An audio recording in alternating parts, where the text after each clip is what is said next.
आयुरा. आज अवनी नव्हती तर माधवी दिवाबत्ती करायला आली होती, पण आयुरा घरात असूनही बाहेर आली नाही म्हणून त्यांना थोडंसं खटकलंच. त्या तशाच आयुषच्या बेडरूमकडे चालत आल्या. इथून पुढे त्यांना बेडरूम बंद दिसली. ही अजूनही झोपली की काय? आता अवनी घरी नाही तर हिने बाहेर येऊन दिवाबत्ती तरी करायची ना. तेवढं तर आता बरं वाटलंच असेल तिला. त्या स्वतःशीच बडबड करत चालल्या होत्या. माधवीला आवाज देत माधवसुद्धा आयुषच्या बेडरूमकडे पोचले. माधवीचा स्वभाव त्यांना माहिती होता. थोडा कटकट करणारा स्वभाव होता त्यांचा, त्यामुळे माधवीच्या मागूनच ते हजर व्हायचे. आताही त्यांना माधवीचा स्वतःचाच बडबडणारा आवाज आला होता. माधवी, अगं इकडे काय करतेस? माधवने जोरात आवाज देत तिला विचारलं. या आवाजाने आयुष आणि आयुरा दोघांनाही जाग आली. दोघांनी पण घाबरून घड्याळ बघितलं तर 7 वाजत आले होते. दोघेही उठले. आयु, सावकाश, घाई नको करूस. मी बोलेन आईशी. तू गडबड करशील तर परत पडशील. तू काळजी नको करूस. आयुषने तिच्या हाताला पकडत घाबरतच सांगितलं. तिच्या डोळ्यात थोडीशी भीती होती आणि थोडं गिल्टही होतं. आयुषने तिला हाताला धरून बाथरूमकडे पाठवलं. आयुष, ओ सुनबाई. माधवीने मोठ्याने पण खोचकपणे आवाज दिला. आवाज ऐकून आयुष लगेच सावध झाला. तिच्याकडे बघून एकदा त्याने दरवाजाकडे बघितलं तर दरवाजावर टकटक असा आवाज आला. त्याने बेडकडे नीट बघितलं आणि बेडशीट नीट केली. हां आई, आलो. आयुषने आतून आवाज दिला. स्वतःला त्याने बघितलं. शर्ट नीट करत दरवाजा उघडला. आयुरा कुठे आहे? त्याने आत वाकून बघत विचारलं. ती बाथरूममध्ये गेली आहे. त्याने सावकाशपणे आईला उत्तर दिलं. अरे आज अवनी नाही तर तिने दिवाबत्ती करायला नको का? माधवीने थोडंसं रागातच आणि वैतागतच विचारलं. अजूनपर्यंत अवनीने सर्व सांभाळून घेतलं होतं. तिने कधीच आयुराची कामाला वाट बघितली नव्हती. त्यामुळे माधवी तिच्यापर्यंत कधी आल्याच नव्हत्या. आज त्यांना संध्याकाळचा चहासुद्धा स्वतःलाच करून घ्यावा लागला होता आणि तिने सांजेला दिवाबत्ती करायलाही त्यांनाच यावं लागलं होतं. मग या 2 सुना असून काय उपयोग होता? साधी दिवाची बत्ती आणि चहा करायलाही बाहेर येऊ नये त्यांनी. हां, येते ती. अवनी वहिनी नाही ते लक्षात नाही तिच्या. ती येईल, आयुषने सांगितलं. आता थोडं बरं वाटत होतं तिला, पण दोघांनी केलेल्या व्यायामाने तिला थोडं कमरेत दुखायला लागलं होतं आणि माधवीच्या भीतीने तिला काही सुचतही नव्हतं. आयु, बाहेर ये, दिवाबत्ती करायची आहे. आयुषने मोठ्याने आवाज देऊन आईसोबतच बेडरूममधून बाहेर आला. नाहीतर आई तिथेच उभी राहिली असती आणि आयुष काहीच करू शकला नसता. बाबा, तुम्ही इकडे कशाला आलात? आयुष आपल्या वडिलांच्या जवळ जात म्हणाला.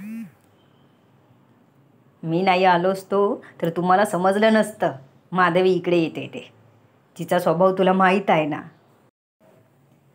ती आताशी खूपच चिडचिडी झाली आहे. कदाचित वयोमानानुसार असेल, पण हल्ली खूप बडबड करत असते. माधव त्याला म्हणाले. तसं त्यानेही असत मान हलवली, कारण हल्ली त्याची आई खूपच राग करायची. पण अवनी वहिनीला तिला कसं सांभाळून घ्यायचं हे माहीत होतं, म्हणून घरात कधी वाद होत नसत. एवढंच काय, आयुराला अवनी आराम करायला देऊन स्वतः सगळं काम करायची.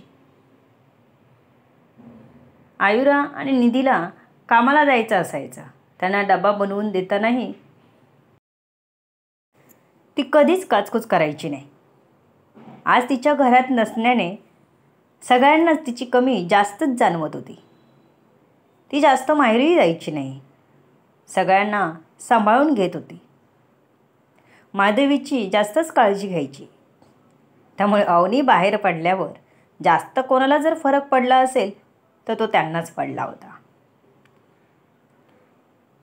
आयुरा फ्रेश होऊन हळूहळू चालत बेडरूम बाहेर आली.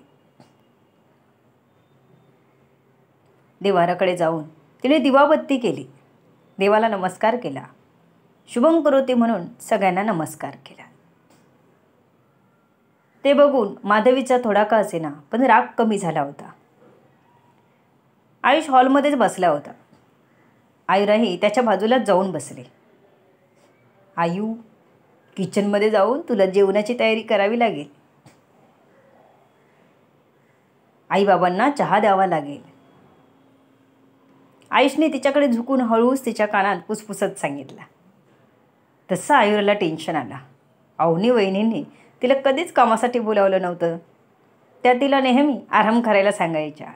एक रविवार होता जेव्हा तिला सुट्टी असायची. पण अवनीच्या आजूबाजूला गप्पा मारत भाजी चिरून दे, पीठ मळून दे अशी छोटी छोटीच कामं ती करायची. पूर्ण जबाबदारी तिच्या अंगावर अजूनपर्यंत कधीच आली नव्हती. तिला माहेरी जेवण करायची सवय असली तरी इथे तिला भीती वाटत होती. त्यात अवनी वहिनी सुगरण होती. तिच्या हाताला चव होती. आपण काहीतरी करायचं आणि कोणालाच आवडलं नाही तर, ह्या विचाराने तिचं डोकं भणभणलं होतं. कुठून सुरुवात करायची जेवणाला हे सुद्धा तिला कळत नव्हतं. तिला इतकं टेन्शन आलं होतं. तिने अवनीला कॉल केला पण ती दुकानात बिझी असल्यामुळे तिला कॉल रिसीव करायलाही वेळ मिळाला नव्हता. 2 दिवस आयुषने अवनीला सगळं समजावून सांगितलं होतं. म्हणून आता काही प्रॉब्लेम नव्हता. काही अडलंच तर ती स्वतः फोन करत होती. पण आताची गर्दी ती नवीन असल्यामुळे वाढली होती. तिला प्रिंट काढून देणं, एखादी वस्तू देणं ह्यामध्ये घाई व्हायची. तिचं आजूबाजूला अजिबात लक्ष नव्हतं. फोन कधी वाजून गेला हे सुद्धा तिला माहीत नव्हतं. तिने सांजेवेळी तिने लगेच बत्ती लावली आणि पुन्हा कामाला लागली. पण आयुराला सांगायला विसरली. त्यामुळे आयुरा माधवीच्या रागाची चांगली शिकार झाली. आयु, काही जमतंय का? मला चहा हवा होता. आयुष तिच्या मागून किचनमध्ये येत म्हणाला.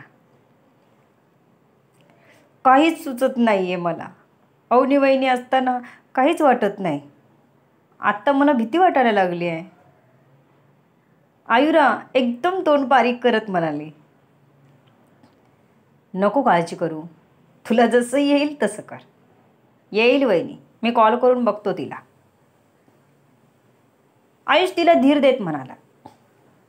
तिने कॉल केला पण अवनी बिझी असल्यामुळे आताही आयुषचा कॉल तिने उचलला नाही आणि बघितला नाही. शेवटी आयुषने तिथे जायचंच ठरवलं. तो तिथून निघाला. तो सरळ दुकानात जायला निघाला.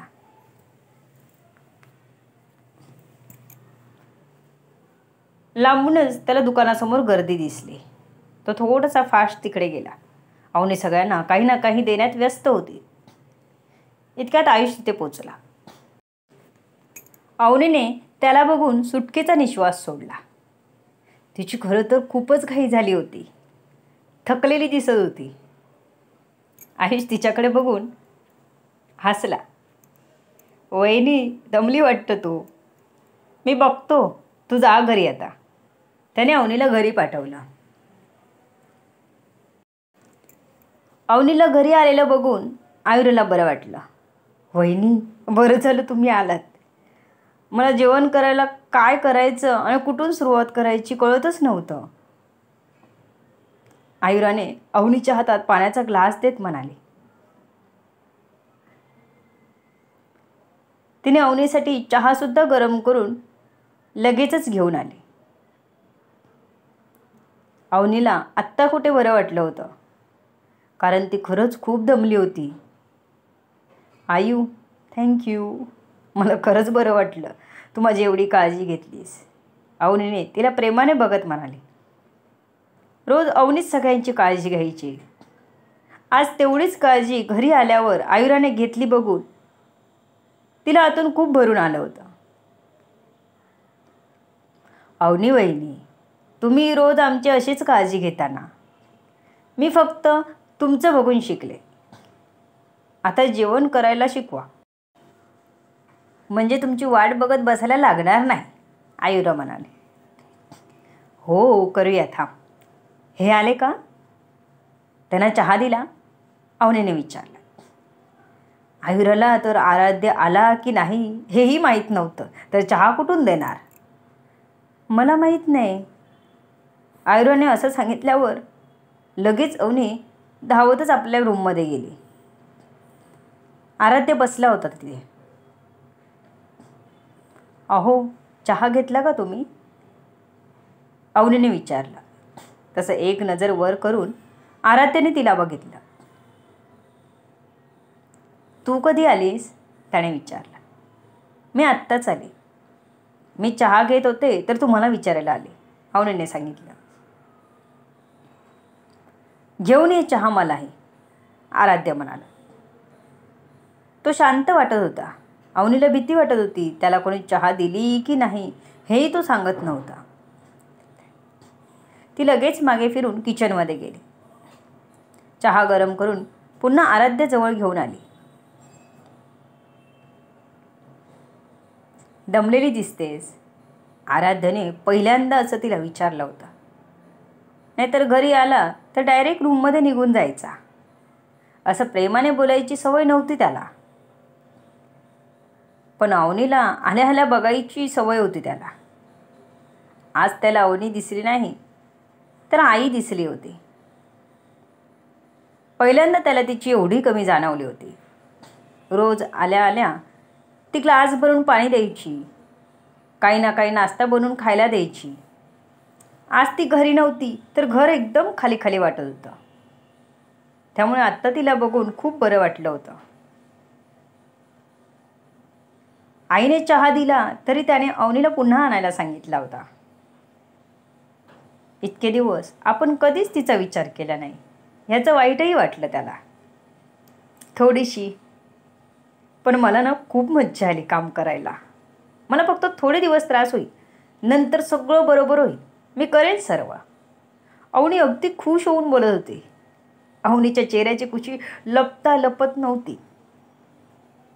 ते बघून आराध्याला अजूनच अपराधी वाटलं. आपण तिला घरात राहायला उगाच सांगितलं. अवनी, मी तुला नेहमी घरात राहायला सांगितलं. ते मला तुला त्रास नव्हता द्यायचा.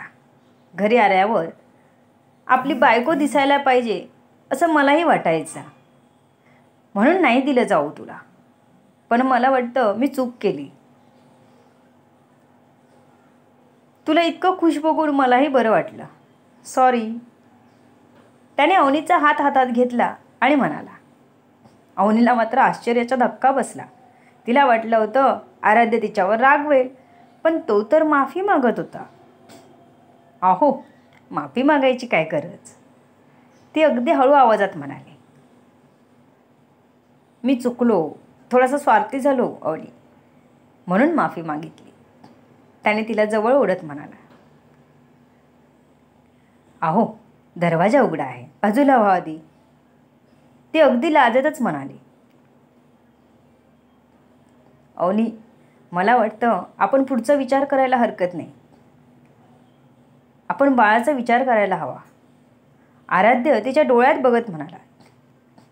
तसं इकडे तिकडे नजर फिरवत ती काहीच बोलली नाही. अवनी, सॉरी. माझ्या मूर्खपणामुळे आपलं पहिलं बाळ गेलं, त्यासाठी खूप सॉरी. आता आपण पुन्हा चान्स घेऊया प्लीज. आराध्यला असं बदललेलं बघून तिला खरं तर बरं वाटलं होतं, पण मनात भीती होतीच. आपण आई होऊ ना पुन्हा. किती आनंदाने ती प्रेग्नन्सी किट घेऊन आली होती. त्यावरच्या 2 लाल रेषा बघून किती आनंद झाला होता तिला. ती धावतच बाहेर आली होती. आराध्य तिथेच बेडवर बसला होता. त्याला दाखवल्यावर तो कसा रिॲक्ट होईल काय माहीत, पण त्याला ही बातमी ऐकून आनंदच होईल असं तिला वाटलं. म्हणून ती लगेच चेहऱ्यावर खूप सारी खुशी घेऊन आराध्यकडे गेली. त्याच्यासमोर जात तिने आपली मूठ घट्ट आवळून घेतली आणि आपल्या मागे केली. अहो, माझ्याकडे तुमच्यासाठी एक सरप्राईज आहे, म्हणत तिने आपला हात पुढे केला. तिच्या हातात प्रेग्नन्सी पॉझिटिव्ह दाखवणारी पट्टी होती, जिच्याकडे ती स्वतः खूप आश्चर्याने आणि आनंदाने बघत होती. आनंद चेहऱ्यावरून अगदी ओसंडून वाहत होता.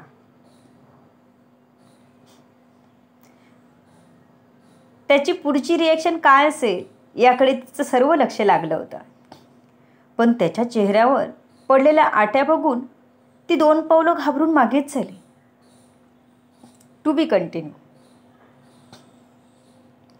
सर्व गोष्टी जाणून घेण्यासाठी पुढे येणारे भाग वाचायला आणि ऐकायला विसरू नका.